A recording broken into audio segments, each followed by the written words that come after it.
복음서를 보게 되면 예수님의 공생애가 기록되어 나옵니다. 예수님은 3년여 공생애 생활을 하셨죠.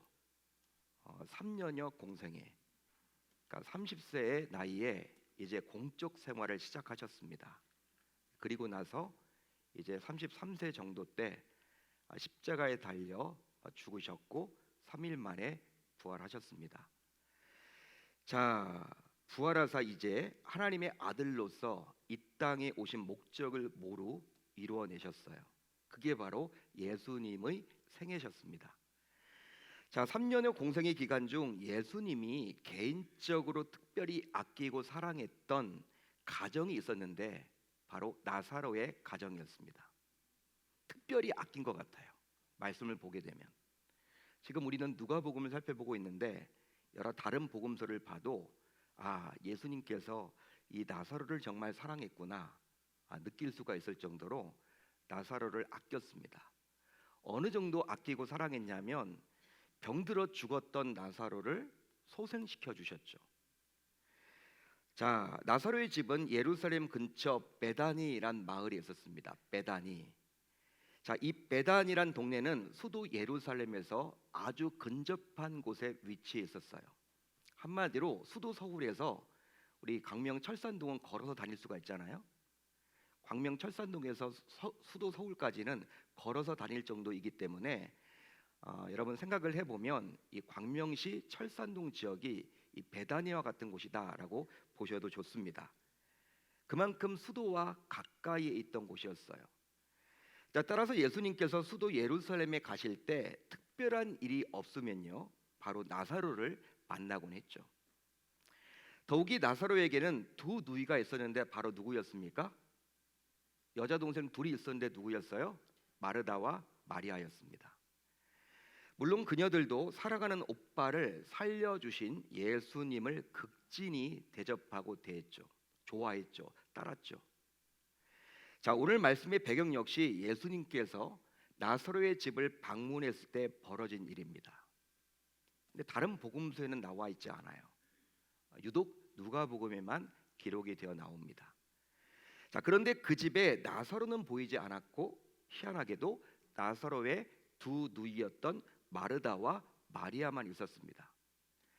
언니였던 마르다는 자신의 집을 찾아오신 예수님을 대접하기 위해서 아주 분주했던 반면에 동생 마리아는 예수님의 발치에 앉아서 말씀을 듣는 일에 집중하고 있었습니다. 자, 그런데 잠시 후 언니 마르다가 짜증 섞인 말투로 예수님께 자신의 불평과 불만을 호소하기에 이르렀어요.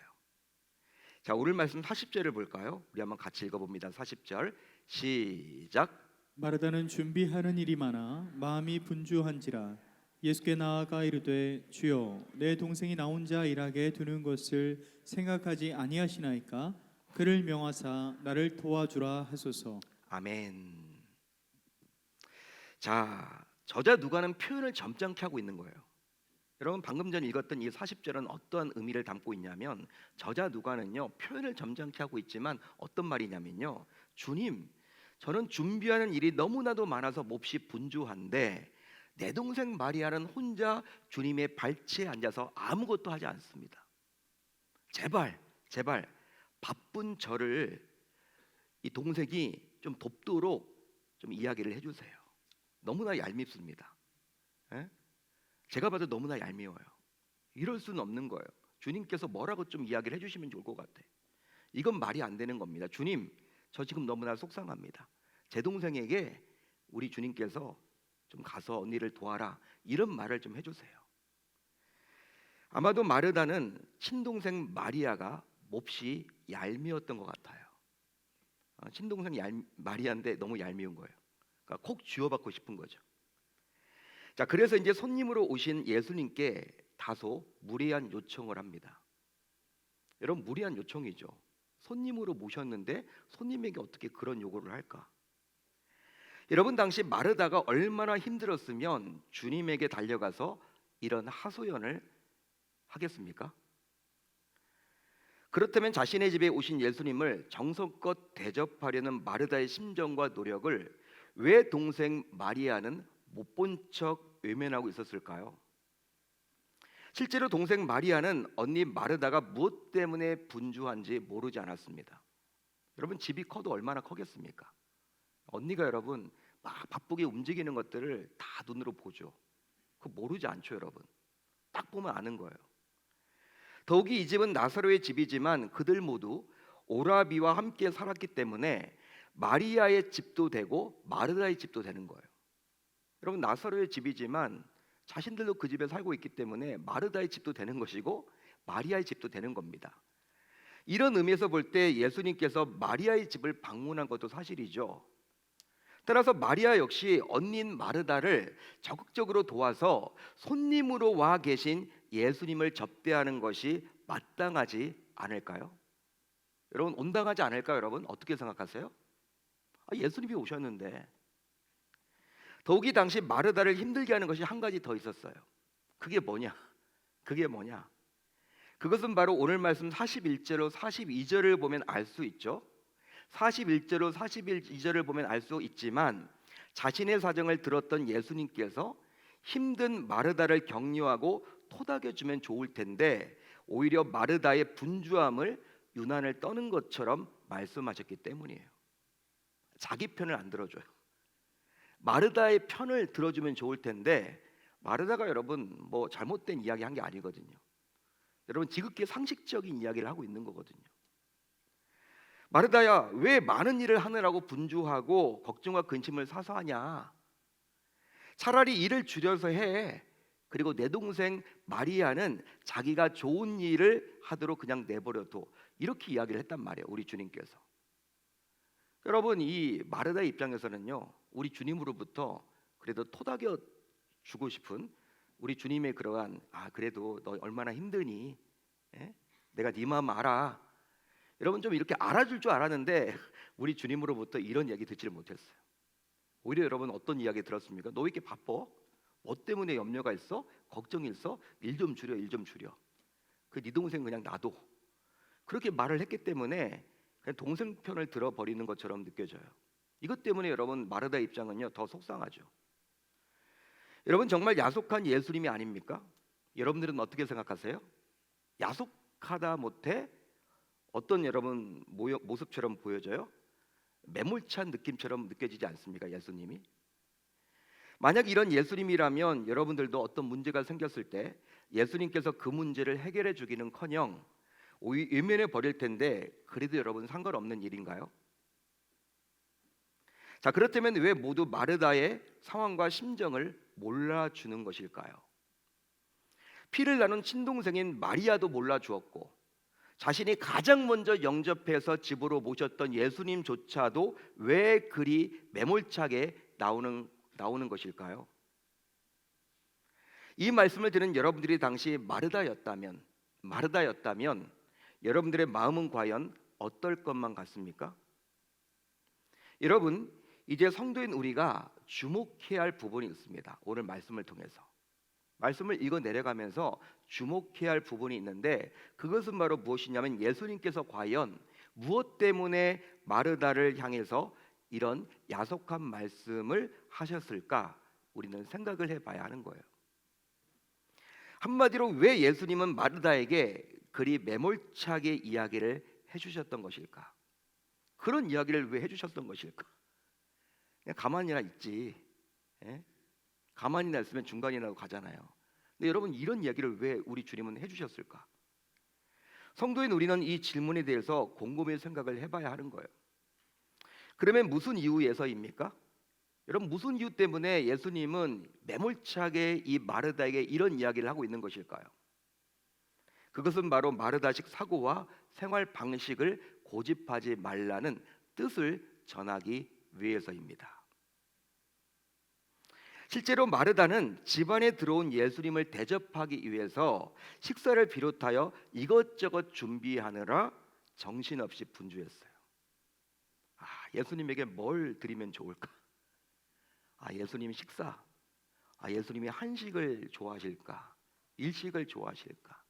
양식을 좋아하실까? 분식 좋아하시면 어떡하지?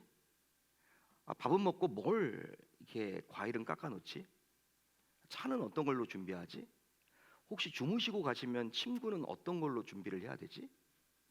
이런저런 여러분 생각들이 많았겠죠. 아마도 그것을 당연하게 여겼으며 마르다 입장에서는 가장 중요하다고 판단했습니다. 그래서 이제 동생인 마리아가 자신을 도와주지 않는 것에 대해서 불평과 불만과 짜증을 냈어요. 불평과 불만과 짜증을 냈습니다. 바로 가장 중요하다고 생각하는 대접을 소홀히 하고 있는 동생에 대해서 화가 치밀어 오른 거예요. 이래서는 안 되는 거지. 그래도 우리 주님이 집에 오시는데 신방 오셨는데 뭐라도 대접해서 이렇게 보내드려야지. 이건 말이 안 되는 거지. 동생 뭐 하는 거야? 화가 난 거예요, 여러분. 이런 마르다의 행태를 보면서 이제 예수님께서는 중요한 것과 덜 중요한 것을 분별할 수 있는 당당하고 소신 있는 그리스도인으로 세워져야 한다고 말씀하셨습니다. 믿으시면 아멘, 동의하시면 아멘. 하지만 안타깝게도 예수님으로부터 다소 야속한 말을 들었던 마르다는 당시 여인인 자신이 감당해야 할 의무와 책임이 바로 식사와 접대가 전부라고 여겼습니다. 자, 그러다 보니 예수님께 나아가 말씀을 듣고 은혜 받는 것보다 식사와 접대가 먼저라는 생각을 해버린 거예요. 자, 그래서 이제 마르다는 이런 행태로 인해서 결국 스트레스를 받게 되었고 늘 타인을 원망하며 자기는 피해자라는 생각을 저버리지 못했습니다. 심지어 이런 그녀의 스트레스는 넘지 말아야 할 선을 넘어버려서 결과적으로 예수님을 향해서 폭발하는 지경까지 이르게 되었죠. 하지 말아야 할 이야기를 예수님에게 가서 한 거예요. 여러분, 넘지 말아야 할 선이 있잖아요. 아무리 그래도 여러분 예수님 오셨는데 어떻게 예수님에게 자기 집안 얘기를 합니까? 동생하고 여러분 이런 갈등 이야기를 할 수 있습니까? 결과적으로 예수님께서는 이런 마르다의 문제를 지적하셨고 마르다의 모습에서 벗어나야 한다라고 강조하셨습니다. 할렐루야, 할렐루야.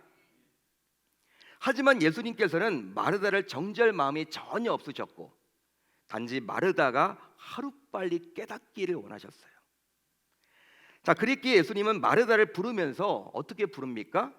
애정을 담아서, 사랑을 담아서 마르다야, 마르다야 라고 2번씩이나 불렀어요. 마르다야, 마르다야. 여러분, 언어를 보게 되면 여러분 사랑이 거기에 담겨져 있는 호칭임을 알 수가 있어요. 마치 부모가 자기 자녀를 권변할 때 사랑하는 누구야, 너 그러면 안 되잖아. 에?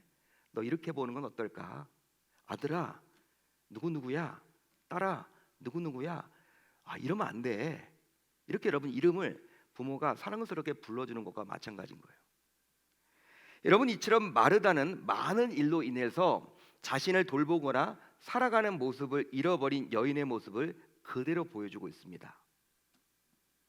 실제로 그녀에게는 늘 염려와 근심이 떠나지 아니했죠. 염려와 근심이 떠난 적이 없어요.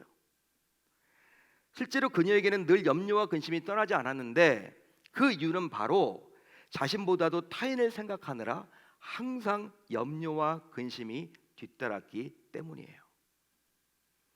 자, 그렇다면 과연 누가 더 소중할까요? 여러분들에게 묻고 싶어요.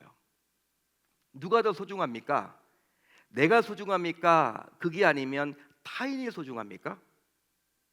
내가 소중합니까? 아니면 타인이 소중합니까? 물론 이 질문에 오해가 없으시길 바랍니다. 함정이 있어요, 이 질문에. 그 이유는 바로 무조건 이기적으로 살아야 한다라는 의미가 결코 아니기 때문이죠. 하지만 예수님께서 말씀해 주고 있는 의도는 과연 무엇이냐면 바로 타인을 위한다라는 이유로, 타인을 사랑하고 아껴야 한다라는 이유로, 타인에게 뭔가를 드려야 한다라는 이유로 나를 소중히 여기지 못하는 마르다식 사고와 생활 방식은 결국 스스로를 지치고 쓰러지게 만든다라는 것을 보여주는 거예요. 자, 그래서 이제 예수님께서는 이런 마르다를 향해서 몇 가지 혹은 한 가지만 하면서 결국 자신을 돌보며 소중히 여기라고 지적하셨습니다. 할렐루야, 할렐루야. 그러나 마르다는 나름대로 예수님을 대접하는 일에 최선을 다했지만 결과적으로 더 중요한 것을 잃어버리고 말았어요. 더 중요한 것을 놓치고 말았습니다. 실제 예수님이 마르다의 집안에 들어오셨죠? 여러분, 예수님이 왜 그 집에 들어오셨을까요? 밥 먹기 위해서? 차 마시기 위해서? 잘 곳이 없어서? 왜 나사로의 집, 마르다의 집, 마리아의 집에 왜 들어오셨습니까? 왜 그 집에 신방 오셨습니까? 이유가 있을 거 아닙니까? 무엇이죠, 여러분? 이제 그 집에서 무엇이냐면 이제 그 집에서 주목을 받아야 할 분은 바로 예수님이라는 사실을 그들에게 알려주면서 그들에게 은혜를 끼치기 위함이었어요. 그들에게 여러분 은혜를 주기 위함이었습니다. 그러니까 마르다와 마리아에게 은혜를 베풀어 주기 위해서 그 집에 신방 오신 거예요. 여러분, 그러니까 이제 그 집에서 주목을 받아야 할 분은 누구예요? 예수님이시죠. 예수님이 이제 주인공이 되어야 하는 거죠. 주인공이신 그분께서 은혜를 주셔야 하는 것이죠. 한마디로 주인공은 예수님이셔야 맞습니다. 왜?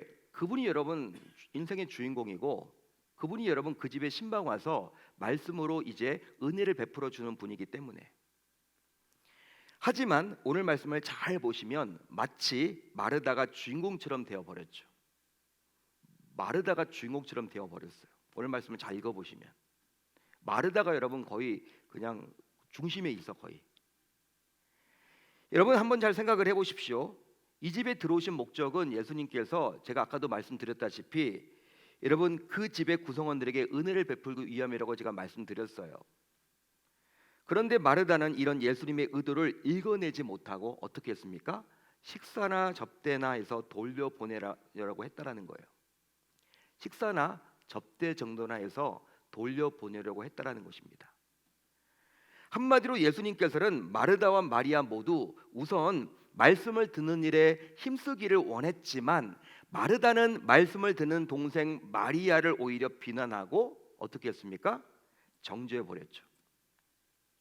결과적으로 마르다는 더 중요한 것, 즉 예수님을 놓치고 말았습니다. 여러분 접대하면서 대접하면서 여러분 대접을 누구한테 하려고 한 거예요? 예수님에게 하려고 하는데 정작 예수님은 놓쳐버렸어.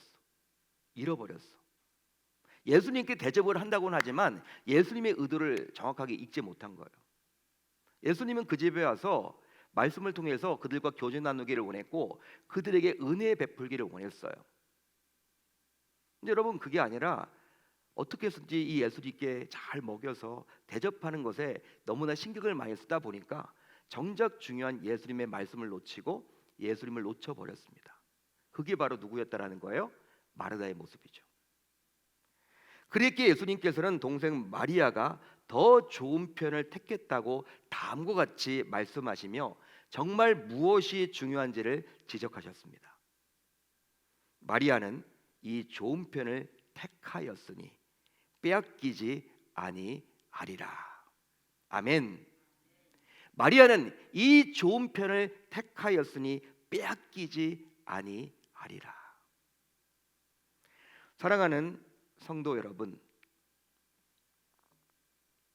오늘 말씀에 관해서는 금요성령 집회에 나오신 분이라면 모르는 분은 계시지 않을 거예요. 여러분 수십 번 여러분들이 이 설교를 들으셨고 저도 강단에서 여러 번 같은 본문을 가지고 말씀을 전한 적이 있습니다. 그런데 오늘 말씀을 잘못 오해를 하게 되면 성도들이 마리아가 했던 이런 봉사보다 오직 주의 발치 아래서 말씀을 들은 마리아처럼 예배에 참석하고 기도하고 말씀 공부하는 것만 해야 되는 것 아니냐는 착각에 빠지기가 쉬워요. 진짜 여러분 그렇게 생각하는 분들이 있더라고요. 왜냐하면 목회자들이 그런 식으로 설교를 많이 해왔기 때문에. 여러분 마르다가 되지 말고 마리아가 되셔야 합니다. 예? 여러분 예수님의 말씀 듣는 게 여러분 최우선입니다. 말씀 들어야 됩니다. 봉사하지 마세요. 봉사보다 더 중요한 게 말씀 듣는 겁니다. 기도하는 겁니다. 양육 훈련하는 겁니다. 본질을 붙잡아야 합니다. 여러분 극단적으로 이렇게 설교를 하다 보니까 성도들도 다 여러분 마리아 전도회는 있어요. 마르다 전도회는 잘 없어. 예? 어느 교회나 마리아 전도회는 있는데 마르다 전도회는 잘 없는 것 같아. 그러니까 마르다에 대해서는 좀 부정적인 게 강해요. 하지만 여러분 잘 들으십시오.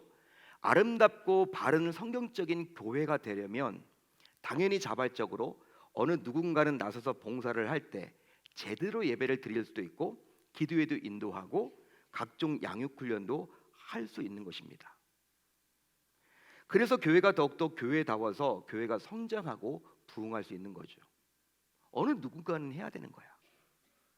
실제로 우리 교회만 하더라도 주일 예배를 앞두고 토요일 오전에 교회에 나와서 청소를 해주시는 성도들이 있어요. 내년도에는 사랑방별로 돌아가려고 하는 거야. 이제 사랑방별로 돌아가려고 합니다. 1년에 한 2번 정도 이제 나오셔서 하시면 될 것 같아요. 또 찬양과 설교와 기도 제목을 자막으로, 영상으로, 조명으로, 음향으로 봉사해 주시는 분들이 있어요. 지금도 여러분 이 금요성령 집회 이 늦은 시간에도 지금 방송실에 들어가 보시면 지금도 이름도 없이 빛도 없이 사역하시는 분들이 있습니다. 또 주차장이 턱없이 부족한 우리 교회 형편상 주일에는 대중교통의 배차 간격이 길기에 교회 차량을 운행해 주므로 성도들이 보다 추위에 떨지 않고 예배를 드리도록 도와주시는 분들도 계셔요.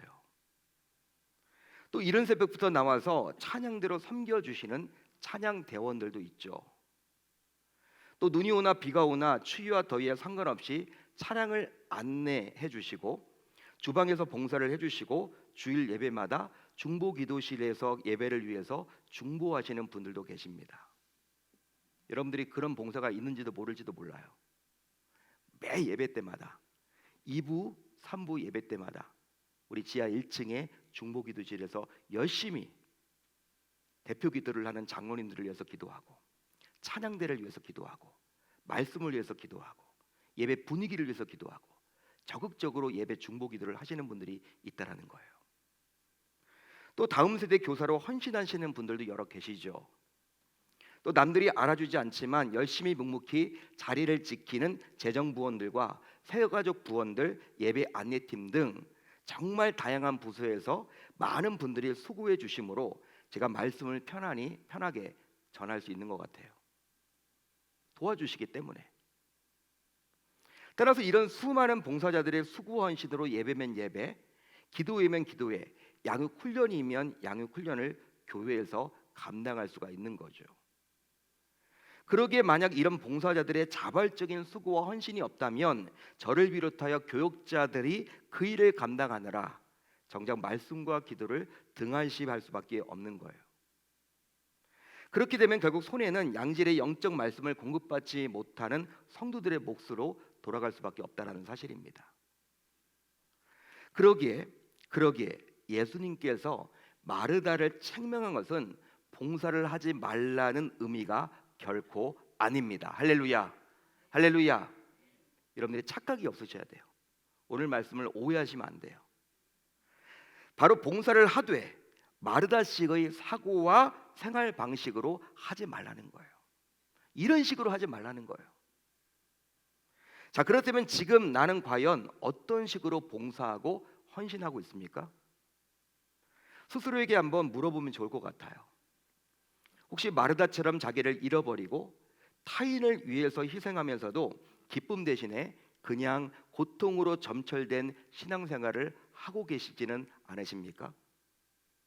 만약 이 질문에 그렇다라고 답하시는 분들이 행여나 계신다면 이런 신앙생활을 반드시 바꾸셔야만 하는 것입니다. 여러분, 나의 헌신이 나를 힘들게 해서는 아니 됩니다. 나의 헌신이 나를 힘들게 해서는 아니 되는 거예요. 그렇게 되면 그것은 더 이상 헌신이 아니죠. 한마디로 노동이 되는 것입니다. 그것도 무상 노동이 되는 셈이에요. 재미가 없는 거죠. 또 나의 헌신이 다른 사람을 힘들게 해서도 아니 됩니다. 나의 헌신이 다른 누군가를 힘들게 해서도 아니 된다는 거예요. 그렇게 되면 그것은 더 이상 헌신이 아니죠. 왜냐하면 결국 어느 누군가에게 어떤 도움도 끼치지 못하기 때문이에요. 또 있습니다. 자기의 헌신에 동참하지 않은 누군가를 정죄해서도 아니 됩니다. 자기의 헌신에 동참하지 않는 어느 누군가를 정죄해서도 아니 됩니다. 그렇게 되면 그것은 더 이상 헌신이 아니죠. 바로 헌신을 통해서 자기가 더 우월하다는 것을 드러내려는 의도로밖에 비춰지지 않기 때문이에요. 그런즉 이제 성도인 우리 모두 오늘 말씀의 제목처럼 마르다의 모습에서 벗어나야 하겠습니다. 할렐루야, 할렐루야. 그 결과 자신과 다른 사람 모두를 살리는 사명을 감당할 수 있어야 할 줄로 믿습니다. 따라서 이제 성도인 우리 모두 다음과 같이 다짐하고 결단을 해 봅시다. 이것 붙잡고 오늘 한번 기도하자고요. 우선 자기의 정체성을 먼저 회복합시다. 하나님께서 나를 자녀로 삼아 구원해 주신 이유와 목적을 제대로 알고 자신에게 맡겨진 사명대로 묵묵히 헌신하는 것이 결과적으로 마리아에서 벗어나는 길이라는 사실이에요. 또 나를 살리고 타인을 살리는 진정한 주인공이 되어 봅시다. 우선 내가 먼저 기뻐야 그 다음에 다른 누군가도 기쁘게 할 수 있어요. 여러분, 사역을 하실 때 내가 먼저 기뻐야 돼요. 내가 먼저 기뻐야지만 다른 누군가도 기쁘게 만들 수가 있어요. 여러분, 내가 사역을 하는데 내가 기쁨이 전혀 없어. 억지로 해. 그거 바라보는 다른 사람들도요 조마조마합니다. 예? 여러분, 기뻐할 수가 없어요. 주변 사람들도 그걸 바라보면. 그러기에 이것은 뗄래야 뗄 수가 없는 관계죠. 따라서 내가 먼저 흡족할 때 상대도 흡족하게 해드릴 수 있음을 기억하고 그렇게 해나갈 때 결국 마르다의 모습에서 벗어날 수가 있는 것입니다. 더 나아가 새해에는 변화된 마르다의 모습으로 살아봅시다. 자기의 생각이 무조건 옳기에 자기만의 생각대로 헌신하려는 마르다식 사고와 생활 양식을 더 이상 고집하지 말고 이제 변화된 참된 헌신자인 마르다의 모습을 닮아서 살아가야만 하는 것이죠. 할렐루야. 그러니까 오늘 말씀에 나와 있는 이런 마르다 말고요, 진짜 우리 주님께서 고치기를 기대하시는 그런 마르다로 변화되어서 금년 안에 우리가 살아봐야 하는 것입니다. 여러분, 성경이 말해주는 바른 교회, 교회다운 교회는 혼자서 만들어갈 수가 없어요. 따라서 이제 교회에서 받은 은혜가 있고, 여러분 계명교회에서 받은 은혜가 있습니까? 전혀 없으신가 봐요. 저는 많은데 은혜가 있으세요, 여러분들? 은혜가 있으시고 또 직분을 받았다면 오늘 말씀에 나온 마르다의 모습이 아니라 우리 주님께서 교정해 주신 변화된 마르다처럼 헌신해서 결국 맡겨진 사명을 끝까지 감당할 수 있어야 할 줄 우리 주님의 이름으로 축원합니다. 그렇게 하면 새해에는 멋지게 변화된 모습을 보이겠다라고 결단하고 다짐하는 저와 여러분들이 다 되실 수 있기를 우리 주님의 이름으로 축복합니다. 축원합니다.